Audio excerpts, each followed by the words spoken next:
मैं बहुत ही determined girl हूँ। और सर मेरी जो कमजोरी है, सर कभी कभी मुझे लगता है कि कोई कोई काम करने में मैं ज़्यादा वक्त लगाती हूँ, लेकिन मुझे लगता है कि मैं वक्त इसलिए लगाती हूँ ताकि मैं वो काम परफेक्शन से कर सकूँ। अच्छा, तो आपने कहा कि आपके स्ट्रेंथ है डिटर्मिनेशन और पॉजिटिविटी, तो इसका कोई एग्जांपल देंगे जिससे आपको लगता है कि आपके अंदर ये खूबी है? सर एक स्टूडेंट की लाइफ में कई बार ऐसे होते हैं जब हम फेलियर्स का सामना करते हैं। तो हम्म। मैंने भी अपने प्रिपरेशन के दौरान बहुत सारी फेलियर्स का सामना किया, लेकिन मैं हमेशा पॉजिटिविटी के साथ आगे बढ़ती रही, अपनी फेलियर से कुछ ना कुछ सीखा और डिटर्मिनेशन के साथ काम करती रही। अच्छा, तो रिसेंट में आप कब किसी चीज में फेल हुई हैं और उससे सर आपने किस चीज से ऐसे सीखा, उससे आप आगे पॉजिटिव होने के लिए उसका कुछ एग्जांपल दीजिए। सर रिसेंट में मैंने आरआरबी कलर का एग्ज़ाम दिया था। हम्म। तो वहाँ पे मैं कुछ स्कोर से रुक गई। तो मैंने उस सब्जेक्ट में देखा कि मैं किस सब्जेक्ट में रुकी हूँ, और उस सब्जेक्ट पे मैंने फिर से काम करना स्टार्ट कर दिया है। तो उसका आपको फायदा मिला आरआरबी पीओ के एग्जाम में? जी सर, बिल्कुल फ़ायदा मिला। ठीक है। तो आपने बताया कि आप एक गांव के इलाके से आते हैं, तो आपका गांव का इलाका या फिर आपका शहर किस चीज के लिए फेमस है? कुछ जानकारी है आपको? जी सर, मेरे गांव में तो ऐसी कुछ फेमस कुछ ऐसा नहीं है, लेकिन सर मैं जिस डिस्ट्रिक्ट से आती हूँ, वहाँ पे इंडिया का सबसे बड़ा डबल डेकर फ्लाईओवर बन रहा है सर। और एक मंदिर भी है जिसे अंबिका भवानी मंदिर के नाम से जाना जाता है। तो ये सारी चीजें यहाँ की फेमस हैं। ठीक है, तो ये डबल डेकर फ्लाईओवर इंडिया में सबसे पहली बार बन रहा है या इससे पहले भी बन चुका है एक बार? नहीं सर, ये फर्स्ट है। ठीक है। अच्छा तो मैम, जी पूछिए। ये बैंकिंग अवेयरनेस पढ़ा है? जी सर। क्या क्या पढ़ा है आपने? सर बैंकिंग अवेयरनेस में मैं आरबीआई के फंक्शंस और अच्छा। बैंकिंग के फंडामेंटल्स पढ़ के आई हूँ। अच्छा, आरबीआई के क्या क्या फंक्शन होते हैं हमें बता सकती हैं आप? हम्म, सर आरबीआई के फंक्शंस होते हैं मॉनेटरी पॉलिसी रेगुलेट करना। गवर्नमेंट अच्छा। को अगर लोन की आवश्यकता होती है तो गवर्नमेंट का बैंक है ये, और अच्छा। बैंकों का ओके। भी बैंक है। और ओके। वो फॉरेन फॉरेन पॉलिसी और फॉरेन पॉलिसी मेंटेन करना, इशू फॉरेन करेंसी एक्सचेंज करता है? मेंटेन। करेंसी इशू जी, करता है? कर करेंसी इशू करना, तो ये सारे हाँ। फंक्शंस हमारे आरबीआई के हैं। ठीक तो है। करेंसी में सिर्फ नोट आ, इशू करता है या कॉइन भी इशू करता है RBI? Sir RBI currency issue करता है, जो हमारे नहीं, मैं नोट नोट इशू और करता कॉइन है में सर, पूछ रहा सॉरी। हूँ। और कॉइन कौन करता जी है? जी जी सर कॉइन हमारे सर मैं रिकॉल करने की कोशिश कर रही हूँ sir. Finance ministry sir coin हमारा इशू करता है। ठीक है, अकबर आप ठीक है। कंटिन्यू करिए। आरबीआई के गवर्नर कौन है? सर आरबीआई के गवर्नर अभी फिलहाल सर मिस्टर शक्तिकांत शक्तिकांत दास जी दास हैं। जी है। हाँ। जी जी कौन जी से नंबर के गवर्नर है ये? सर 46 नंबर के गवर्नर हैं ये। नहीं, 26 है। अच्छा सर, मैं अपने आप को रिस्टिफाई करना सर। ठीक है। डिप्टी गवर्नर के बारे में जानती हैं आप? जी सर, 4 डिप्टी गवर्नर होते हैं। अच्छा, उनमें से एक दो नाम का ही बता दीजिए, काम चल जाएगा। सर एक का नाम बीपी कानूनगो है, और बीपी दूसरे का कानूनगो नाम, जी।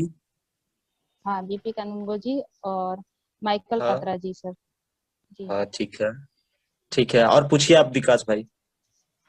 जी, तो आपने कहा कि आरआरबी का काम होता है कि वो मॉनेटरी पॉलिसी ये सब करता है, फॉर्म करता है। तो अभी के मॉनेटरी पॉलिसी आपने पढ़ा, उसके बारे में कोई जानकारी है आपको? जी सर। तो क्या है करंट रेपो रेट इंडिया का? सर रेपो रेट दर तो फिलहाल सर मैं रिकॉल नहीं कर पा रही हूँ, लेकिन जो भी मॉनेटरी अंतर्गत आती है तो वो सारी चीजें मुझे मालूम। चार अच्छा, बता परसेंट है दीजिए अभी फिर। करंट। ठीक है। बताइए, रेपो रेट करंट और repo reverse rate. Repo rate में क्या डिफरेंस है? सर रेपो रेट वो रेट होता है जो बैंक अगर आरबीआई से लोन लेते हैं, तो आरबीआई उस पे कुछ इंटरेस्ट देते हैं बैंकों को। तो वो सर रेपो रेट होता है।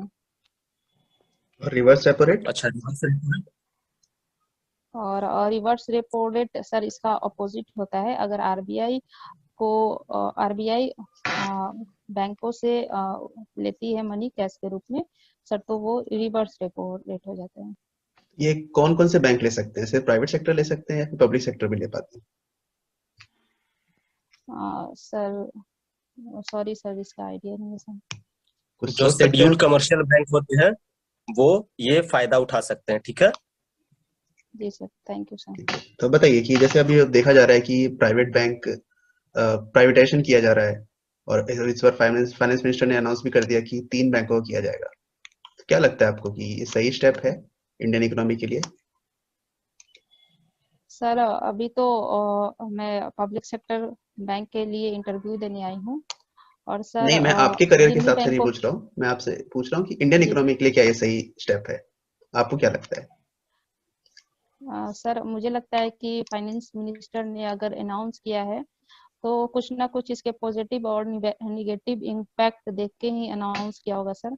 तो सर जब तक ये सारा प्रोसेस कंप्लीट नहीं हो जाता तब तक हम उसके आउटकम के विषय में नहीं बात कर सकते हैं कि उसका आउटकम क्या रह सकता है। तो आपका अभी सर तक कोई ओपिनियन नहीं फिलहाल बना है इस पे? नहीं सर। अच्छा। और ये प्राइवेट सेक्टर बैंक का क्या-क्या फंक्शन होता है जो थोड़ा कुछ अलग करते हैं या फिर वो बस बड़े-बड़े कॉर्पोरेट्स को ही पैसे देने के लिए उनको रखा गया है? क्या वो देश सर हित के लिए कुछ करते प्राइवेट हैं? सेक्टर सर प्राइवेट सेक्टर के जो बैंक होते हैं वो मेनली बिजनेस के पर्पज से काम करते हैं। हुँ, बड़े बड़े इंडस्ट्रियल को लोन्स देते हैं, लेकिन जो हमारा पब्लिक सेक्टर बैंक है वो इंडिया के हर एक पर्सन के लिए काम करता है। चाहे वो एग्रीकल्चर से रिलेटेड हो, चाहे वो वुमेन से रिलेटेड हो, चाहे वो बच्चे से रिलेटेड हो, चाहे वो छोटा हो या फिर बड़ा हो, पब्लिक सेक्टर बैंक ख्याल रखता है कि वो हर तबके के पर्सन के को सर्व कर सके। अच्छा, पब्लिक पब्लिक पीएसएल का नाम सुना है आपने? पीएसएल यस सर, एक सेकंड सर, मैं रिकॉल करने की कोशिश कर रही हूँ। Priority sector lending sir. अच्छा, ये किसके किसके लिए एप्लीकेबल है? सर अभी फिलहाल तो एक पहले तो इसमें आठ आठ सेक्टर थे, लेकिन फिलहाल एक और सेक्टर इसमें ऐड किया गया है, नहीं स्टार्टअप नहीं, मैंने सेक्टर। पूछा कि कौन कौन से बैंक है, मतलब फॉरेन बैंक है, प्राइवेट बैंक है, पब्लिक सेक्टर बैंक है, आरआरबी सर बैंक है। हाँ सर हाँ, बोलिए। तो ये शेड्यूल कमर्शियल बैंक और फॉरेन बैंक दोनों के लिए अप्लाई होते हैं सर। अच्छा, तो आपने कैसे कहा कि ये जो प्राइवेट बैंक है केवल बड़े सेक्टर को ही मतलब लोन प्रोवाइड ज्यादा करती है, क्योंकि सर्टेन परसेंटेज तो पीएसएल से आरबीआई ने सेट कर ही दिया है। जी सर। सर और इसके बारे में मुझे थोड़ी सी कम नॉलेज है सर, सॉरी सर। कोई बात नहीं। चलिए, कोई बात। तो जैसे कि आपने देखा मतलब मैं देख रहा हूँ कि आपने बीसीए किया हुआ है। तो जी सर। क्या लगता है कि आपको अपना बीसीए का फ़ायदा किस तरह से हो सकता है बैंक में आने के बाद? सर जैसा कि अभी डिजिटल हर हर हर सेक्टर डिजिटल की तरफ जा रहा है और बैंकिंग भी उसमें से एक है। तो डिजिटल यानी कि कंप्यूटर, मोबाइल, इंटरनेट, ये सारी चीज़ें की वहाँ पे ज़रूरत होती है। और मैंने कंप्यूटर एप्लीकेशन से अपना ग्रेजुएशन किया है, तो मुझे नई नई टेक्नोलॉजी को सीखने में मदद मिलेगी, मैं ज़्यादा उसको जल्दी अडॉप्ट कर सकती हूँ। तो इस तरह से सर मेरा ग्रेजुएशन बैंकिंग सेक्टर में काम आ सकता है। तो आपने अभी तक आपने तो काफ़ी 2013-14 में ही किया हुआ है ग्रेजुएशन, तो इस 6-7 साल में कहीं पे एप्लीकेशन किया अपना एजुकेशन का? कोई डिजिटल प्लेटफ़ॉर्म पे या ऐसा आपने कुछ यूज़ किया उसका? सर फिलहाल मेरा एक यूट्यूब चैनल है, तो मैंने जो भी सीखा है उसके हुँ, हुँ। माध्यम से मैं यूट्यूब पे वीडियो बनाती हूँ। और सर अब फिलहाल तो सर इतना ही है। अच्छा, तो आपका आप यूट्यूब चैनल आरआरबी 1 मिनट रुक आप जाइए। आरआरबी में क्यों आना चाहती हैं आप? हाँ, सर जैसा कि मैं शुरू से ही गांव में ही रह गई हूँ और गांव से बाहर कभी मेरा आना जाना नहीं हुआ। तो मुझे लगता है हम्म। कि आरआरबी एक मेरे लिए एक ऐसा जॉब है जो घर में जॉब करने के बराबर होगा। मैं उसमें अच्छा। बहुत जल्दी ही अडॉप्ट हो जाऊंगी और आरआरबी के जो भी फंक्शंस होते हैं वो मैं जल्दी ही सीख जाऊंगी। अच्छा, अच्छा, तो आप तो जैसे बोल रहे हैं कि जैसे आप आपकी पोस्टिंग आपके एरिया में नहीं मिलती है, तो आप अपने खुद को कैसे एडजस्ट करेंगे? सर किसी न किसी हालत में किसी न किसी समय तो हमें एडजस्ट करना ही पड़ता है। तो हम्म। मुझे लगता है कि मेरी परवरिश और मैं जिस माहौल में रही हूँ, तो एडजस्टमेंट में मुझे कुछ खास दिक्कत नहीं आएगी। मीन्स आप एडजस्टमेंट करना आपको आता है। जी सर, जी सर। चलिए ठीक है। ठीक है सोनी, ठीक है विकास। आपसे बात करके अच्छा लगा। आपको कुछ पूछना है हमसे? अ, सर नमस्कार। ठीक है, थैंक यू वेरी अच्छा, मच। एक सवाल जाते जाते मुझे जी, पूछना है आपसे जी कि सर। अगर आप सेलेक्ट नहीं हो पाती हैं तो आप क्या करेंगे? सर जहाँ तक मुझे लगता है कि इस बार मैं सेलेक्ट हो जाऊंगी, लेकिन फिर भी हम्म। अगर कुछ ऐसी रीजंस होती है मैं सेलेक्ट नहीं हो पाती हूँ, जी तो ये बिल्कुल। जर्नी कंटिन्यू रखूंगी और अपनी प्रिपरेशन जारी रखूंगी। चलिए थैंक यू। अच्छा लगा थैंक आपसे यू बात सर। करके। Thank you very thank you much. Sir.